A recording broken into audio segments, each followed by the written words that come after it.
What is going on, guys? Welcome to this video. Today we're going to be talking about the prequel trilogy versus the sequel trilogy. It's going to get... I know might get some hate just because it's Star Wars, and saying you like something better than the other is automatically going to get you some hate. The Star Wars fandom is really bad as of right now, and people will like to blame, oh, it's Disney's fault, oh, it's George Lucas's fault. I don't give a fuck. I'm just here to talk about what I liked more. So in this video, I'm going to be talking about The Rise of Skywalker, and that's going to be my brief review of that. There will be some spoilers, so if you just want to know what my thoughts are, I liked it. So that's your mini review, and if you've seen it, get ready for a lot of spoilers. Even though I liked it, it kind of emphasizes what the main problem is with this series, this trilogy as a whole. Man, what a fucking mess. Like, I'm not gonna rant or anything like that, but this trilogy was a mess. Like, they didn't have a roadmap, and it was so clear. In The Force Awakens, there was some talk about J.J. Abrams always saying, like, oh yeah, she was gonna be nobody. Like, that I like writing characters like that. There was always something like that, even though I didn't get that vibe, especially in The Force Awakens, because they kept making her origins a secret. And that's the biggest problem with Rey, the Rey character, is because they focus so much on her origin and keeping that a secret, they forgot to make a good character. You can like Rey, but I don't. It's not just because she's ultra powerful for no fucking reason. There's other things. She's just a flat character. Like, yeah, in The Rise of Skywalker, they showed some flaws with her being like, let me just jump into battle, but nothing happens. The worst thing that really happened to her in The Rise of Skywalker was her getting blasted in the arm by a droid because she got distracted.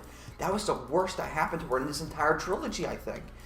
Like, she doesn't get a scratch on her. Like, when she falls, she doesn't get a scratch. When she gets into a fight, she never gets sliced. She never gets drop-kicked. She never gets laid out. We never see her learn from her mistakes because she's already all-powerful. She beat Luke in her first saber fight.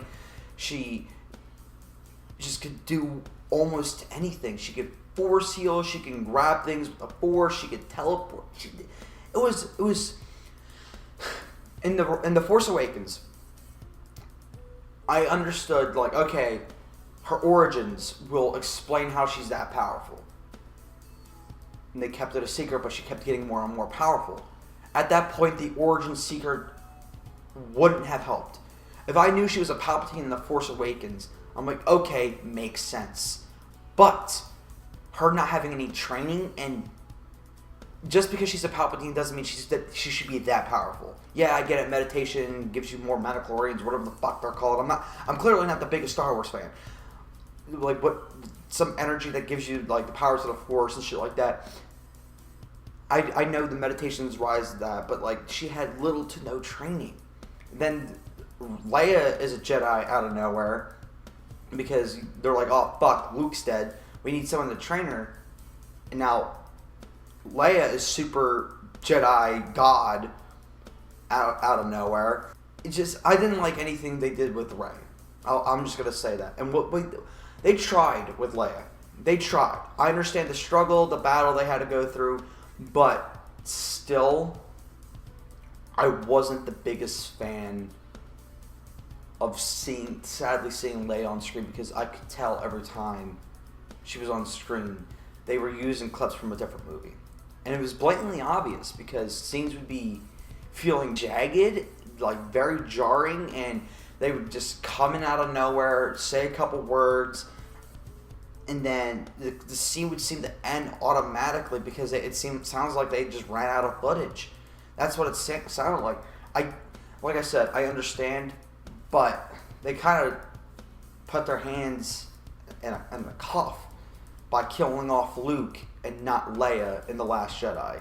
I feel like there was a respectful way you could have done that, but they really fucked themselves with The Last Jedi. The main trio, they were a problem. They always argued and always bickering, and it wasn't even in a very charming way either. It was like they hated each other. They were always screaming over each other, and at the end they're like, all hugs and kisses, yay. The only character I actually see liking each other is Rey and Finn. Even then, It's like Rey didn't show a lot of love for Finn, but Finn showed a lot of love for Rey. And when it came to Poe, Poe was just bitching out everybody, and everyone was bitching out Poe. How are you guys friends again? I get it that there's a lot of like duos and trios always bitch, but there was like not a lot of in between ground. So I didn't really like the character build up when it came to this trio. And another problem with this whole thing, again, just comes back to The Last Jedi. Nothing is super consistent. Palpatine coming back and it's like, oh yeah, like Snoke was a clone. Definitely wasn't built up as the main villain, but he was just a clone made by Palpatine. I'm not gonna be sitting here to bitch out The Last Jedi because people do that enough, but I kind of can't help it when I'm talking about this trilogy. The Last Jedi really fucked this trilogy up badly. Because it's the second one, it's the second film in your trilogy, and it did nothing to progress the story. If anything, it grinded it to a halt and set up something completely different. So you left the third movie to not only to end your trilogy, and not only to say goodbye to Carrie Fisher, but you left it to kind of have some extra room, just like, oh yeah, we got to do some more setup because, fuck, we have nothing. We have no main villain anymore. We have no main plot, really. You just kind of left them with nothing. You can like The Last Jedi, but I feel like as a film in a trilogy, it's awful in that sense. It left them nothing.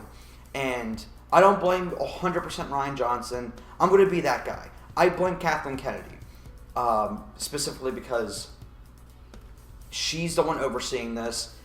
She didn't make a roadmap. She's like, Abrams, make the movie you want. That's good. We like it. And then gave it to Rian Johnson. It's always nice to see a different person's perspective on it.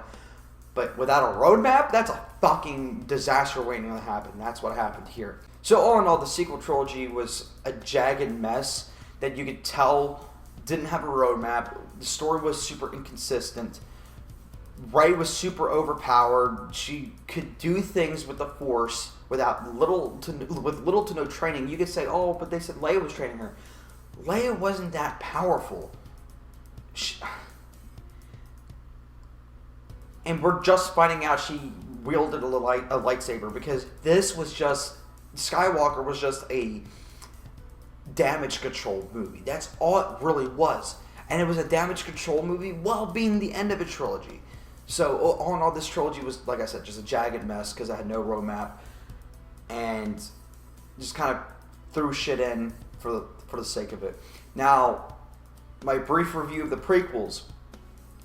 Terrible writing. Terrible acting, except for our Lord and Savior, Ewan McGregor, Obi-Wan. We love you. Other than that, it's a mess. The dialogue is awful. There's a lot of issues when it comes to Anakin coming off as an angsty teen, but apparently that's what George Lucas wanted. Like, I wholeheartedly disagree with making Darth Vader a fucking angsty teen and making him a crybaby. I feel like there's a more interesting character there to be had.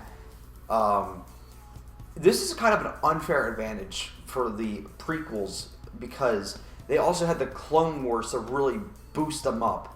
I'm going to try to be as fair as possible by only considering the prequels, but in the back of my head, the Clone Wars is always going to be there, so that's kind of an unfair advantage. Something that the prequels have, well, they have a lot of things that the sequels don't have.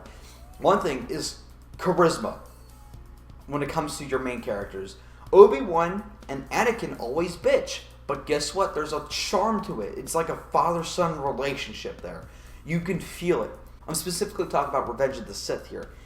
You can tell that they've been through thick and thin. There's a charm there to them. And as shitty as the dialogue is, Obi-Wan always coming off with those one-liners, hello there, so uncivilized. It's great content. It's great stuff. It's funny. It's bad, but it's also good. Not that it's so bad it's so good thing. It's just bad, but there's a charm to it. And that's what Obi-Wan has. And Obi-Wan really carried that movie, that trilogy in general. He really carried it. It's incredible. And when it comes to the prequels, they had a consistent story. From beginning to end, you knew what you were going to get. The rise of Darth Vader. And nothing really changed. You know why? Because they're like this, okay, George Lucas is like this, okay, this is what I want to make. I want to make Revenge of the Sith. That's what I want. Now let's fill in 1 and 2. I don't know why he just didn't make a one-off, because that's clearly all he really wanted to make. But he wanted to make a trilogy because lol Star Wars, so he made 1 and 2, which were crap. And then there's 3, which is a really solid movie, just still with some bad writing, because no one wanted to say no to the one and only George Lucas. But there was an idea there. The story was consistent. The lore is sound. It's pretty solid when you really think about it. And they had a consistent villain. Execute Order 66. Do it that again. It's not the Jedi way. Do it. There was always a guy puppeteering in the background. Yes, in the first one you had Darth Maul. Yes, in the second one you had Count Dooku. But guess who's always there? It is I, Palpatine.